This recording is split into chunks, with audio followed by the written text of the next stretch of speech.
Hello, my name is Aaron Mann. I'm currently a senior here at Franklin College studying exercise science. For those of you in the field of exercise, you know that there are always ways that we can improve our bodies, such as the proper way to lift or the proper nutrition for us to eat. So currently, myself, DJ, and Tarante Fowles have been involved in a study involving foam rolling and static stretching and how that can reduce perceived muscle soreness. So for our study, we had 20 Franklin College football players with no lower body injuries from age 18 to 21 in our study. And what we had them do is we had them categorized into the foam rolling group and the static stretching group to do a 1 rep max on squat. For those of you who do not know what static stretching is, that is just holding a muscle and stretching it for a specific amount of time or a specific amount of sets, such as toe touching and quad pulls. On the other hand, foam rolling is a cylinder object pressed against the muscles and massaged to reduce that muscle soreness. And also, as I stated, we had them do a 1 rep max, which is the certain amount of times you can do a weight one time to induce muscle soreness.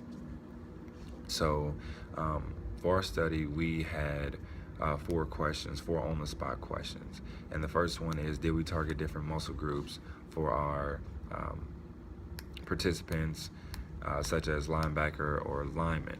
And the question is, no, we did not target different muscle groups. We just had all participants do a 1 rep max and squat to make the quads and the hamstrings sore.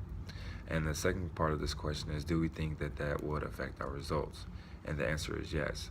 I believe that if we targeted and focused towards one muscle group, then foam rolling or static stretching may have had a bigger role on how it reduced or maybe did not reduce muscle soreness.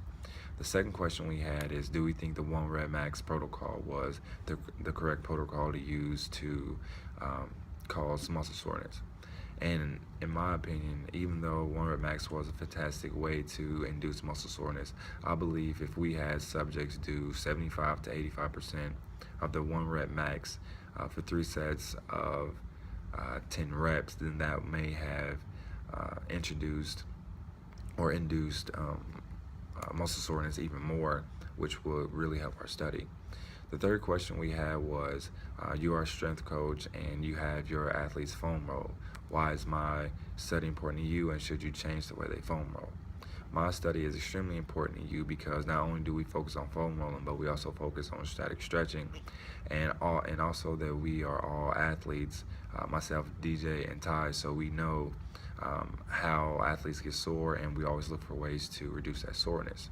So this is extremely important to you, but the only thing I would say is, do not change the way you foam roll, but instead add static stretching to that to further decrease soreness, because our study shows that foam rolling and static stretching are pretty close in reducing muscle soreness.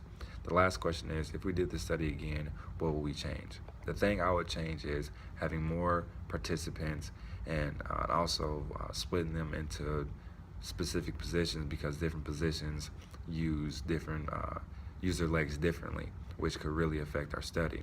So thank you for those questions, and if you have any more, feel free to ask. Thank you.